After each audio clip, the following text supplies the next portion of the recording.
మన జీవితాల్లో ఎదురయ్యే ఆటంకాలు, అపనిందలు, శత్రుబాధలు, మరి ఏ సమస్యలైనా, భూమికి సంబంధించిన ఏ సమస్య అయినా మనకి అవన్నీ అధిగమించాలంటే వారాహి అమ్మకి నేను చూపించిన విధంగా కందదీపాన్ని వెలిగిస్తే మనకి వెంటనే రిజల్ట్ చూపిస్తారండి అమ్మవారు.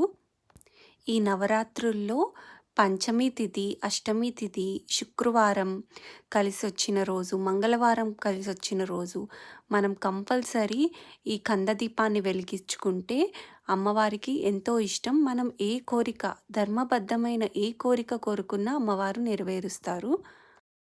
వీలైతే 9 రోజులు కంటిన్యూగా కూడా వెలిగించుకోవచ్చండి. రోజు పెట్టుకోలేని వాళ్ళు ఈ ముఖ్యమైన రోజుల్లో వెలిగించుకోండి. ఇంకా గోరింటాకంటే అమ్మవారికి చాలా ఇష్టం. గోరింటాకు రుబ్బితే ఎర్రగా పండుతుంది. అందుకని గోరింటాకుతో అర్చన చేసినా చాలా మంచిది. ఎర్రటి పుష్పాలు, ఎర్రటి నైవేద్యం దానిమ్మ గింజలు, చిలకడ దుంప, భూమిలో పండిన వేరుశెనక్కాయలు, పానకం ఇవన్నీ కంపల్సరీ అమ్మవారికి రోజూ పెట్టాలి. పానకం అయితే అసలు మానకుండా పెట్టండి.